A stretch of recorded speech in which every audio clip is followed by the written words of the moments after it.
Good morning, children. Welcome back to our next science class. So, students, in last class we discussing about the heart, function of heart. So, to be continuing next topic, heartbeat. The closing of the heart wall produce the two-tone sound lub-dub of the heart, which can easily be heard through an instrument called stethoscope. देखिए, जो heart होता है जब वो heart wall close होती है या खुलती है तो हमें दो साउंड सुनते हैं, लब और डब का, जिसे हम आसानी से स्टेथोस्कोप के द्वारा सुन सकते हैं. This sound constitute the heart beat, जिसे क्या बोलते हैं, ये हार्ट बीट बोलते हैं. Every time the heart beat blood is force into the arteries. हर समय जब हार्ट बीट चलती है तो उसमें क्या होता है, ब्लड को दबाव लगता है आर्टरीज में. This starts a wave of pressure which travel quickly along the arteries.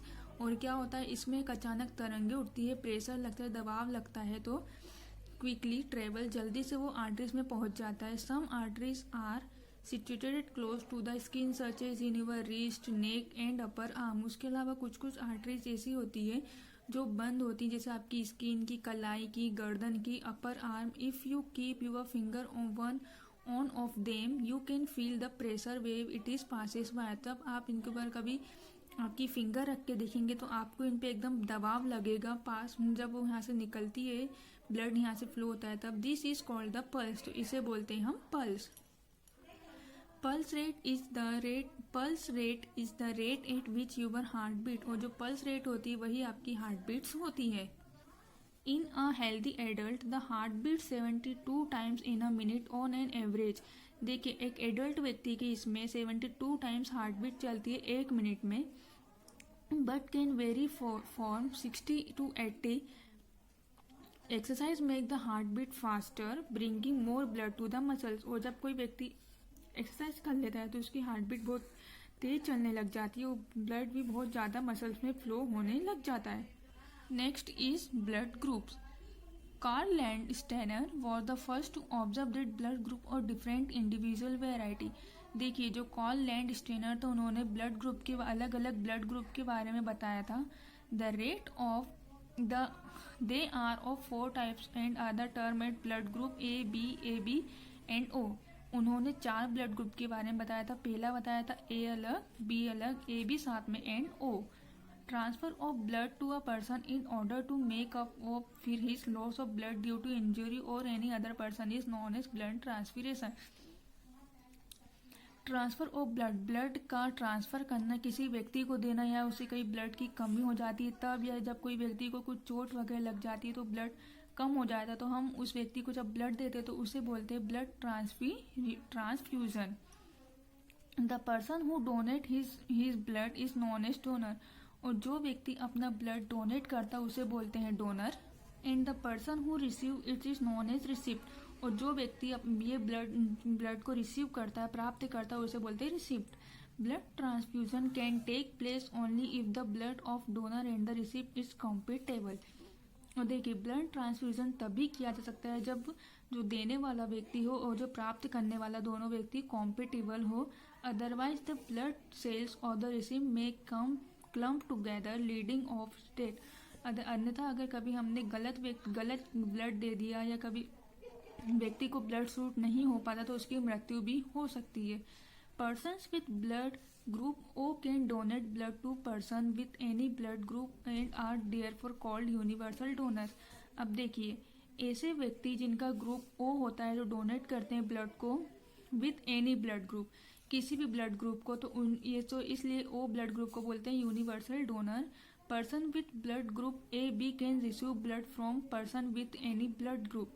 और जो ए बी ब्लड ग्रुप के पर्सन होते हैं वो केवल इसी ही प्रकार के ए बी पॉजिटिव को रिसीव कर सकते हैं विथ एनी ब्लड ग्रुप. किसी भी प्रकार के ब्लड ग्रुप को ले सकते हैं, उन्हें बोलते हैं universal receipt. Okay, now next topic is excretion, जिसे हिंदी में बोलते हैं उत्सर्जन. Due to various metabolic activities in plants and animals, many harmful and unnecessary substances are produced by products. देखिए, जब मेटाबॉलिक एक्टिविटीज होती है प्लांट्स और एनिमल्स में तो बहुत सारी अननेसेसरी, अनावश्यक और हार्मफुल सब्सटेंस निकलते हैं जिसे बोलते हैं बाय प्रोडक्ट्स के द्वारा. If this waste product are allowed to accumulate inside the body. और यही वेस्ट प्रोडक्ट जब हमारी बॉडी में अलाउ होते हैं तो उसे बोलते हैं inside the body. They can be harmful to the organism, तो ये ऑर्गेनिज्म के लिए बहुत हानिकारक होते हैं, हार्मफुल होते हैं। This harmful products are throw out of the body और चेंज इनटू हार्मलेस मटेरियल्स। तो जब इन प्रोडक्ट्स को बॉडी से बाहर किया जाता है, जो हमारे जो बॉडी के लिए बहुत हार्मफुल मटेरियल होते हैं, उन्हें जब डिस्चार्ज किया जाता है, the process of getting read of metabolic wastage from the body is called excretion. उसी प्रकार जब बॉडी से मेटाबॉलिक वेस्ट बॉडी के थ्रू बाहर किया जाता है, हानिकारक पदार्थ को बाहर किया जाता है, तो उन्हें बोलते हैं हम एक्सक्रिएशन या उत्सर्जन। Next, excretion in humans. Plants में किस प्रकार एक्सक्रिएशन होता है? Plants have no special organs for excretion. देखिए, जो पौधे होते हैं उनमें कोई स्पेशल ऑर्गन्स नहीं पाए जाते हैं एक्सक्रिएशन के लिए। Carbon dioxide produce as waste material during the process of respiration. और जो कार्बन डाइऑक्साइड होती है, जो CO2 गैस होती है, वही वेस्ट मटेरियल को प्रोड्यूस करती है रेस्पिरेशन की जब प्रोसेस होती है तब। Is used as a raw material for photosynthesis, और वो रॉ मटेरियल को फोटोसिंथेसिस मीन्स प्रकाश संश्लेषण के लिए यूज करती है। Oxygen produce as a waste during the process of photosynthesis, और जो ऑक्सीजन देती है वो क्या प्रोड्यूस करती है? वेस्ट मटेरियल को जो प्रोड्यूस होते हैं process of photosynthesis is used as a raw material for respiration. Some plant deposit waste organic compounds in their trunks and branches as latex, gum और resin। और कुछ प्लांट्स ऐसे होते हैं जो अपने ऑर्गेनिक कंपाउंड्स जो रहते हैं उन्हें जमा करके रखते हैं, जैसे अपने ट्रंक्स में, अपनी शाखाओं में, अपनी तने जो रहते हैं उनमें जमा करके रखते हैं, जैसे लेटेक्स, गम और रेजिन। ये सारे उनके वेस्ट प्रोडक्ट रहते हैं। नेक्स्ट आता है एक्सक्रिएशन इन एनिमल्स, जानवरों में उत्सर्जन। The two major waste produced by animals are carbon dioxide and nitrogen wastage like urea, uric acid। देखिए, जो दो प्रकार के वेस्ट प्रोडक्ट होते हैं एनिमल्स में, urea and uric acid and ammonia. Carbon dioxide is exhale during respiration. जब carbon dioxide exhale means बाहर के लिए गैस निकल, रेस्पिरेशन के समय बाहर की जाती है carbon dioxide gas. In smaller animal, तो छोटे जानवरों में, ammonia diffuse out directly from the cells. जो अमोनिया होता है वो डायरेक्ट सेल से डिफ्यूज हो जाता है। वेयर इट इज फॉर्मेड, जहाँ वो बनता है, for example amoeba, paramecium, hydra and spongy eliminates ammonia directly into the surrounding water. तो यह करते हैं पानी के आसपास ही सारे वेस्ट प्रोडक्ट को बॉडी के थ्रू बाहर कर देते हैं। For bigger and more complex terrestrial organism, अब जो बड़े एनिमल रहते हैं, जो टेरेस्ट्रियल ऑर्गेनिज्म रहते हैं, elimination by diffusion would be too slow a process but to be efficient. तो वो डिफ्यूजन की धीरे धीरे प्रोसेस करते हैं। They have special and well organised organ for excretion, और उनकी बॉडी में अलग अलग प्रकार के वेल ऑर्गेनाइज्ड ऑर्गन सिस्टम रहते हैं। Next is excretion in humans. Exhalation, you know that human being take in oxygen during inhalation.